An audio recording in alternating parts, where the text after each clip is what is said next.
মই ৰীতা আজি এটা সুন্দৰ ভিডিঅ' লৈ আপোনালোকৰ মাজত উপস্থিত হ'লোহি।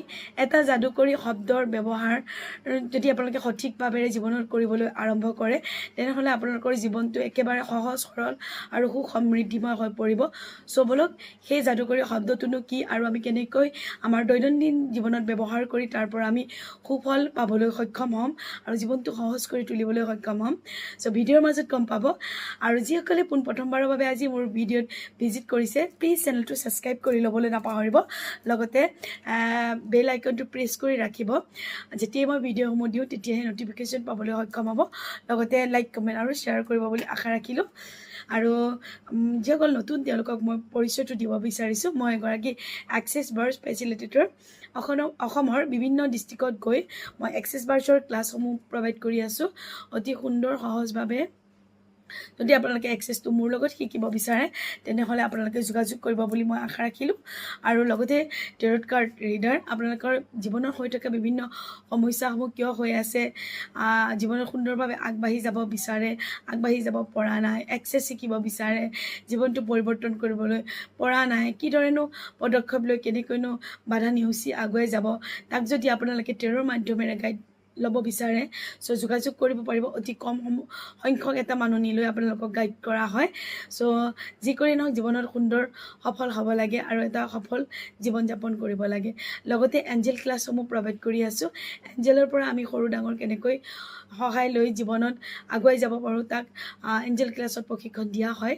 লগতে 7 চক্ৰ এণ্ড কুণ্ডলিনী শক্তি এক্টিভেশ্যন কৰে মানুহৰ জীৱনত সুন্দৰ সফল ৰূপত পৰিৱৰ্তন আনিবলৈ সক্ষম হৈছোঁ। বলক ভিডিঅ'ৰ মাজলৈ যাওঁ। মই আপোনালোকক সদায় কওঁ যে কাৰোবাৰ পৰা অকণমান কিবা পালেও আমি সদায় আভাৰ ব্যক্ত কৰিব লাগে, মানে কৃতজ্ঞতা জ্ঞাপন কৰিব লাগে। আমি সেই মানসিকতাটো যে ৰাখিব লাগে। চ' সেই আমি কৃতজ্ঞতা জ্ঞাপন কৰিবলৈ হ'লে আমি ধন্যবাদ নতুবা থেংক ইউ এই শব্দটো ব্যৱহাৰ কৰোঁ। এই শব্দটো আমি কেনেকৈ সঠিকভাৱে ব্যৱহাৰ কৰি জীৱনটোৱেই সলাই পেলাব পাৰোঁ তাৰ ওপৰতে মই আপোনালোকক আজি ভিডিঅ'টো আগবঢ়াইছোঁ। চ' আমি জানো যে ৰাতিপুৱা উঠি বহু সংখ্যকে কৰে নিজক থেংক ইউ দিয়ে, ভগৱানক থেংক ইউ দিয়ে আজি দিনটো দিয়াৰ বাবে, আকাশখনলৈ চাই ইউনিভাৰ্চক থেংক ইউ দিয়ে, নহয় জানো বাৰু? চ' প্ৰত্যেকটো মুহূৰ্ততে আমি গ্ৰেটিটিউড ভাৱনাতেই থাকিব লাগিব। কিয়নো প্ৰত্যেকটো মুহূৰ্ততে আমি গোটেই লাইফ টাইম মানে ভগৱানে ইমানেই আমাক দি থৈছে থেংক ইউ কৈ কৈ আমি শেষ কৰিব নোৱাৰিম। ঠিক আছে। চ' প্ৰতিটো উশাহৰ কাৰণে আমি থেংক ইউ দিব পাৰোঁ আৰু প্ৰতিটো উশাহ চলি আছে কাৰণে আমাৰ অস্তিত্ব আছে। প্ৰতিটো খোজৰ কাৰণে আমি থেংক ইউ দিব পাৰিম। চ' থেংক ইউ দিলেনো কি বেনিফিট আমাৰ লাইফত হ'ব পাৰে তাৰে এটা ল অফ এট্ৰেকশ্যনৰ ক্লাছত ইমান ধুনীয়াকৈ আমাক বাইদেৱে শ্বেয়াৰ কৰিছিল এটা ষ্টৰী। চ' আৰু সেই ষ্টৰীটোৱে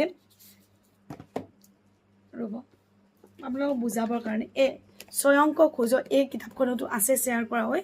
চ' মই সেইকাৰণে আপোনালোকক শ্বেয়াৰ কৰিব বিচাৰিছোঁ যে থেংক ইউ এটা সৰু শব্দ নিচিনা লাগে কিন্তু আমাৰ জীৱন সলাই দিব পাৰে। চ' সেইটো ষ্টৰিটো এনেকুৱা ধৰণৰ, এগৰাকী ব্যক্তিক মানে ভগৱানে ইমান দিছে অজস্ৰ তেওঁ সামৰি পোৱা নাই। ঠিক আছে। আৰু এজন ব্যক্তি এনেকুৱা আছে তেওঁ জীৱনত একোৱেই পোৱা নাই। চ' এজন ঋষিমুনি আহিছিল যিয়ে ধ্যান সাধনা কৰে। চ' তেওঁক মানে দুয়োগৰাকী ব্যক্তিয়ে লগ পালে। যিগৰাকী অজস্ৰ সা সম্পত্তি আছে তেখেতে মানে কি ক'লে যে আপুনি ধ্যান মেডিটেশ্যন কৰোঁতে অকণমান মোৰ বিষয়ে ক'ব, তেওঁক দিয়াটো অকণমান কমাব দিব, মই চম্ভালিব পৰা নাই। আৰু যিজনে পোৱা নাই তেওঁ কৈছে যে আপুনি মোৰ হৈ ক'বচোন ভগৱানে মোকহে কিয় নিদিয়ে। চ' তেওঁ কৈছে ঠিক আছে। তাৰপিছত তেওঁ আকৌ নেক্সট অলপ দিনৰ পিছত আহিলে। আহোঁতে দুয়োগৰাকী চাপি গৈছে, সুধিছে আপুনি মোৰ বিষয়ে সুধিলেনে? কৈছে দুইজনৰে মই সমাধান লৈ আহিছোঁ। ঠিক আছে। চ' তাৰপিছত কৈছে আপুনি যে কৈছে মোক যথেষ্ট দিছে, বহুত দিছে, মই সামৰি পোৱা নাই। চ' আপোনাক ক'ব দিছে যে যিটো অভাৰ ব্যক্ত মানে আপুনি এনি টাইম কৃতজ্ঞতা জ্ঞাপন কৰি থাকে তেখেতক এনি টাইম মানে গ্ৰেটিটিউড দি থাকে ধন্যবাদ ভগৱান ইমান দিছে ধন্যবাদ এনি টাইম মানে ভগৱানৰ যি ওচৰত কৃতজ্ঞতা জ্ঞাপন কৰি থাকে আভাৰ ব্যক্ত কৰি থাকে চ' তেওঁ কৈছে সেইটো কৰা বন্ধ কৰিব দিছে তেখেতে তেতিয়া উত্তৰ দিলে তেওঁ ইমান দিছে মই কেনেকৈ অকৃতজ্ঞ হ'ম মই তেখেতক এটা এটলিষ্ট থেংক ইউ মই কেনেকৈ নিদিম মোৰ দ্বাৰা সেইটো নহ'ব দি যাওক তেওঁ তেনেহ'লে আৰু তেওঁ যিজনে পোৱা নাই তেওঁক কৈছে আপুনি তেখেতক থেংক ইউ ধন্যবাদ বা কৃতজ্ঞতা জ্ঞাপন কৰিবলৈ শিকক কৃতজ্ঞতা জ্ঞাপন কৰিবলৈ শিকক অকৃতজ্ঞ নহ'ব তেতিয়া তেওঁ প্ৰশ্ন কৰিছিল যে মই কিহক লৈ তেওঁক থেংক ইউ ক'ম মোক একোৱেই দিয়া নাইচোন তেতিয়া তেওঁ ঋষিমুনিজনে মানে প্ৰশ্ন কৰিলে কিন্তু আপুনি কৈছে একোৱেই নাই আপোনাৰ দুখন হাত আছে কৈছে বোলে আছে আপুনি তেনেকুৱা বহু মানুহ লক্ষ্য কৰিবচোন যে হাত নাই সেইটো কাৰণে এটা থেংক ইউ দিব পাৰে নে নোৱাৰে কৈছে পাৰোঁ আপোনাৰ দুখন ভৰিৰ ওপৰত আপুনি খোজকাঢ়ি ফুৰিছে আপুনি চাব কাৰোবাৰ ভৰি নাই চুচৰি বাগৰি ঘূৰি ফুৰিছে তাৰ কাৰণে থেংক ইউ আজি যদি মই আপোনাক লিষ্ট দিওঁ আপুনি লিষ্ট শেষ কৰিব নোৱাৰিব বহুতো দিছে আপুনি যে উশাহ নিশাহ লৈ আছে এই গছ গছনিবিলাক দিছে অক্সিজেন আমাক দি আছে আপুনি উশাহ লৈছে জিন্দা আছে গছ গছনি কিছুমাক থেংক ইউ দিয়ক আপুনি ব্যৱহাৰ কৰা আপুনি এযোৰ কাপোৰ পিন্ধি নিজৰ অংগ প্ৰত্যংগ ঢাকি লজ্জা নিবাৰণ কৰি আছে তাৰ কাৰণে থেংক ইউ বস্তুটোতো প্ৰভাইড কৰিছে দামী হওক কম দামী হওক আপোনাৰ লজ্জা নিবাৰণ কৰিছেনে নাই তাৰ কাৰণে থেংক ইউ প্ৰতিটো খোজ আপুনি যে পেলাই আছে প্ৰতি মুহূৰ্ততেতো আপুনি খোজ কাঢ়ি থাকিব হাত দুখনে কিবা এটা নহয় কিবা এটা কৰি থাকিব কৰ্ম কৰাৰ দক্ষতাটো আছে প্ৰতি মুহূৰ্ততে আপোনাক থেংক ইউ কৰা আৰু বেলেগ ৰাস্তা কি লাগিছে আপুনি এই নিয়মটো পালন কৰক ভগৱানৰ ওচৰত কমচে কম কৃতজ্ঞতা জ্ঞাপন কৰিবলৈ শিকক তাৰপিছত চাব আপোনাৰ জীৱনটো ক'ৰ পৰা ক'ৰ পায়গৈ আৰু আপোনাক মই যে কৈ থাকোঁ কাৰোবাৰ এটা ভিডিঅ' চালে এটলিষ্ট এটা লাইক কৰিব কৃতজ্ঞতা জ্ঞাপন কৰিব সেই বহল মনোভাৱটো ৰাখিব যাকে নহওক আমি ঈশ্বৰকে যে থেংক ইউ দিব লাগিব নহয় আমি ব্যৱহাৰ কৰা প্ৰতিটো বস্তুক আমি গ্ৰেটিটিউড দিব লাগে ঠিক আছে যাৰ পৰা আমি প্ৰত্যেকটো মুহূৰ্ততে উপকৃত হৈছোঁ মই এই চকীখনক বহি আছোঁ চকীখনক থেংক ইউ আৰু কিছুমান মানুহৰ দেখিছেনে হাতৰ মোবাইলটো ইমান ঘনাই পৰে কিমান ঘনাই ৰিপেয়াৰিং কৰিবলগীয়া হয় বা হেণ্ডছেটটো চেঞ্জ কৰিবলগীয়া হয় কিমান হাতৰ পৰা বস্তু পৰি ধ্বংস হয় নষ্ট হয় চ' আমি এতিয়া এটা মোবাইল ব্যৱহাৰ কৰি আছোঁ হয়নে চ' তাক আমি সদায় যদি ধুনীয়াকৈ থেংক ইউ মোৰ লগত ইমান ধুনীয়াকৈ কোম্পানী দি থকাৰ বাবে বা মোক ইমান ধুনীয়াকৈ দৈনন্দিন কাম কাজত সহায় কৰি থকাৰ বাবে নিজৰ লেপটপটো নিজে এখন কিতাপ পঢ়ি পেলাই তাৰ পৰা যদি মই এই কিতাপখনৰ পৰা বহুতখিনি জ্ঞান অৰ্জন কৰিছোঁ তো এই কিতাপখনক এটা থেংক ইউ দিব পাৰোঁ মোৰ টেবুল চকী প্ৰতিটো বস্তুকে যদি আমি থেংক ইউ জ্ঞাপন কৰিবলৈ ধন্যবাদ জ্ঞাপন কৰিবলৈ আৰম্ভ কৰোঁ প্ৰত্যেকটো বস্তুৱে লং লাষ্টিং হ'ব আৰু প্ৰত্যেকটো বস্তুৱে আপোনাক আশীৰ্বাদ দিব আৰু বেনিফিট দিব এক্সাম্পল হিচাপে মই ব্যৱহাৰ কৰিছোঁ মানে কি নন লিভিং থিঙেও যে আপোনাৰ গ্ৰেটিটিউড বা এনাৰ্জি ৰিচিভ কৰিব পৰা বা এনাৰ্জি এৰিব পৰা ক্ষমতা আছে তাৰে মই প্ৰমাণ হিচাপে মই দিব বিচাৰিছোঁ আপোনালোকে সকলোৱে ঘৰত এনেধৰণৰ 7 চক্ৰ ট্ৰীবিলাক ৰাখে বা এনেকৈ ক্ৰিষ্টেল বল ৰাখে হয়নে চ' এইবিলাকে এটা এনাৰ্জি এৰে বুলি আপোনালোকে ফিল কৰি ৰাখে বা আপোনালোকে বিশ্বাস কৰে যদি এনেকৈ নন লিভিং থিং এটাই যদি আমাক পজিটিভ এনাৰ্জি এৰি দিব পাৰে যদি আমি গ্ৰেটিটিউড দিওঁ থেংক ইউ দিওঁ তেওঁলোকে এই এনাৰ্জি যেতিয়া ৰিলিজ কৰিব পাৰে এনাৰ্জি তেওঁলোকে ৰিচিভো কৰিব পাৰিব আমি মৰম ভালপোৱা আনকণ্ডিশ্যনেল লাভ দিওঁ প্ৰত্যেকটো বস্তুকে নিজৰ মোবাইলটোক দিলোঁ প্ৰতি বস্তুটোকে যদি আমি তেনেকৈ গ্ৰেটিটিউড প্ৰে কৰি থাকোঁ ধন্যবাদ দি থাকোঁ চ' প্ৰতিটো বস্তুৱে আমাক এটা ৰিটাৰ্ণ বেক এনাৰ্জি দিব চাওক আমি কেনেকৈ যদি কোনোবা এজন ব্যক্তিক সৰু সৰু কথাত থেংক ইউ বুলি কওঁ হাঁহি পেলাই ৱেলকাম বুলি কয় ন চ' তেওঁ পজিটিভলি একচেপ্ট কৰিলে আপোনাৰ থেংক ইউটো আৰু এটা ভাল গুড মানে ভাইব্ৰেশ্যন আপোনাক ৱেলকাম বুলি কওঁতে গুড ভাইব্ৰেশ্যন এটা আপোনাক দি দিলে চ' গুড ভাইব্ৰেশ্যন আমি ৰিচিভ কৰিব লাগে কেতিয়াও নিগেটিভ বা বেড ভাইব্ৰেশ্যন আমি ৰিচিভ কৰিব নালাগে বা বিৰত থাকিব লাগে চ' আমি আমাৰ এটলিষ্ট মোবাইল ফোনটো হওক আমি দৈনন্দিন ইউজ কৰা ৱাটাৰ এনাৰ্জি ৱাটাৰটো য'ৰ পৰা আমি পাওঁ তাৰ চ'ৰ্চটোক আমি থেংক ইউ দিব লাগিব যেতিয়া আমি মানে আহাৰ মুঠি খাব বহোঁ আহাৰটো তাৰ আগত সংকল্প বা ধন্যবাদ দিব লাগিব যে আমি আহাৰখিনি কোন কিষানে কোন খেতিয়কে কেনেকৈ ইমান কপালৰ ঘাট মাটিত পেলাই খেতি কৰি পেলাই দিছে, তাৰপিছত তাত দোকানত বেচোঁতাজনে বেচিছে, কিনোতাজনে কিনিছে আনিছে, প্ৰচেছিংটো কৰি নিজে বনাই পেলাই নিজৰ থালিত লৈছে, আনকি এটলিষ্ট নিজলৈকে থেংক ইউ দিব পাৰে।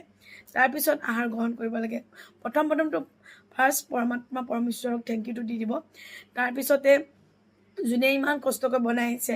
চ' আপোনালোকৰ মনত যিমানখিনি ঢুকি পায় মানে আপোনালোকৰ মনে, প্ৰত্যেকটো মুহূৰ্তত সেই ধন্যবাদ শব্দটো ব্যৱহাৰ কৰিবলৈ আপোনালোকে চেষ্টা কৰক। জীৱনটো মেজিকেলি চেঞ্জ হৈ যাব। প্ৰত্যেকটো উশাহ নিশাহৰ কাৰণে গ্ৰেটিটিউড। আৰু এটা মই প্ৰমাণ চালোঁ নিজৰ লগত। চ' আপোনালোকে নিজেও চাব পাৰিব, ক'ৰবাত আপোনাৰ বডিত পেইন হৈ আছে, চ' আপুনি এক্সেছ শিকা নাই। আমাৰ এক্সেছত আছে এটা মন্ত্ৰ, ট্ৰাইবল চিকুৱেঞ্চি চিষ্টেম। চ' সেইটো আমি ৰান কৰিব এটা বিষ ভাল কৰিব পাৰোঁ, ঠিক আছে। চ' আপোনালোকে একোৱেই নাজানে, আপোনাৰ হাতটো বিষাইছে, চ' হাতটো প্ৰথমতে ফৰগিভনেছ কৰিব যে মই ইগন'ৰ কৰিছোঁ চাগে, ক'ৰবাত কিবা কমিছে বডিত, চ' গাঁঠিত পেইন হৈছে। প্ৰথমতেতো ফৰগিভনেছ কৰিব, I am sorry, please forgive me, thank you and I love you. তাৰপিছতে প্ৰত্যেক মুহূৰ্ততে আপুনি থেংক ইউ মানে গ্ৰেটিটিউডে ধৰি ফৰগিভনেছ এণ্ড গ্ৰেটিটিউড দিবলৈ আৰম্ভ কৰক। মেজিকেলি আপোনাৰ পেইন নাইকিয়া হৈ যাবলৈ আৰম্ভ কৰিব লাহে লাহে। চ' ইমানেই পাৱাৰফুল হয় ধন্যবাদ এটা শব্দ, থেংক ইউ শব্দটো ইমানেই পাৱাৰফুল হয়। আপোনালোকে চাব, ধুনীয়া ভিডিঅ'সমূহ সকলোৱে চাই থেংক ইউ দিয়া মানসতা বা ধন্যবাদ এটা তেখেতলৈ ভিডিঅ' ক্ৰিয়েটৰজনলৈ ধন্যবাদ দিয়া মানসিকতা বহু কম মানুহৰ থাকে, আৰু সেইকাৰণে ছাকচেছফুল মানুহ বহুত কম, হয়নে নহয় কওক।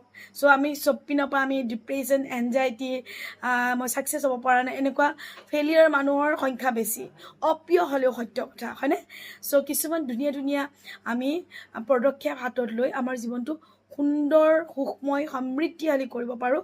চ' ফৰগিভনেছ এটা পেয়াৰ হয়, আৰু থেংক ইউ শব্দটো কৈ আপোনাৰ নিজৰ শৰীৰত থকা প্ৰত্যেকখিনি বেমাৰ আপোনালোকে হিল কৰিব পাৰে। চ' মোৰ ইউটিউবতে এটা আপোনালোকে চাব পাৰে, চেল্ফ হিলিং মেডিটেশ্যন বুলি মই এটা মেডিটেশ্যন আপলোড কৰি থৈছোঁ মোৰ নিজৰ ভইচত।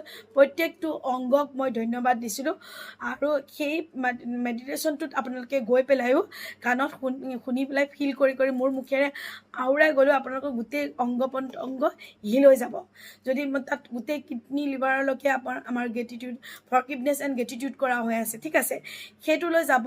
আপোনাৰ যদি লিভাৰৰ প্ৰব্লেম হৈ আছে বা কিবা ভিতৰত হেল্থ ইছ্যু হৈ আছে, সেই পেয়াৰটো আপোনালোকে যদি ডেইলি চেল্ফ হিলিং মেডিটেশ্যনটো কৰা আৰম্ভ কৰে, শুনি গাইডেড মেডিটেশ্যন হয়, চ' আপোনালোকৰ বেমাৰ ৰিকভাৰ হ'বলৈ ধৰিব আৰু নিজেই প্ৰমাণ পাব। চ' সেই আমাৰ গ্ৰেটিটিউড যিটো আমাৰ হেবিটে আমাৰ লাইফটো বহুত সুন্দৰ প্ৰক্ৰিয়াৰূপে চেঞ্জ কৰিব পাৰে। আমি যিখন গাড়ী চলাই ফুৰোঁ, সদায় যদি আমি তাত থেংক ইউ দিওঁ, কেতিয়াও সেই গাড়ীখন কোনো এক্সিডেণ্টৰ বশৱৰ্তী হ'ব নোৱাৰে। ৰিচেণ্টলি ট্ৰেইনখন যেতিয়া দুৰ্ঘটনাগ্ৰস্ত হৈছিলে, সকলো মানুহে যদি এই হেবিটটো জানিলেহেঁতেন, প্লেনখন বনোৱা মানুহজনক, প্লেনখন যদি ড্ৰাইভ কৰিব বা চলাই নিব, তাত থকা গোটেইখিনি বস্তুক যদি এটা গ্ৰেটিটিউড দিলেহেঁতেন, কেতিয়াও তেনেকুৱা ধৰণৰ নিগেটিভ কোনো ঘটনাই নঘটিলেহেঁতেন। আপোনালোকে পৰীক্ষা কৰি চাব পাৰে, প্ৰত্যেকটো বস্তুক গ্ৰেটিটিউড দিয়ক, থেংক ইউ কওক, তাৰ পিছত আপোনালোকৰ লাইফটো কিমান ইজি হৈ যাব। আপোনাৰ একো এটা ঘৰৰ বস্তু নষ্ট নহ'ব, বেয়া নহ'ব, লং লাষ্টিং হ'ব, আৰু প্ৰতিটো বস্তুৱে আপোনাক আশীৰ্বাদ দিবলৈ, ফিডবেক হিচাপে আশীৰ্বাদ দিবলৈ আৰম্ভ কৰিব। নন লিভিং বস্তুৱে যদি এনাৰ্জি এৰে বুলি আপোনালোকে একচেপ্ট কৰিব পাৰে, তেনেহ'লে আমি এনাৰ্জি দিলেও তেওঁলোকে ৰিচিভ কৰিব, আৰু দুগুণ উৎসাহেৰে আমাক ব্লেছিং দিব। চ' ইমানখিনি মই যত্ন কৰিছোঁ, অলপ বুজি পাইছে বুলি মোৰ বিশ্বাস আহিল। সদায় নিজকো ভাল পাব, নিজৰ শৰীৰক গ্ৰেটিটিউড দিব, কেতিয়াও শৰীৰত কোনো বেমাৰেই হ'ব নোৱাৰে। চ' আজিলৈ আহিছোঁ। Thank you, God bless you, love you all, bye by.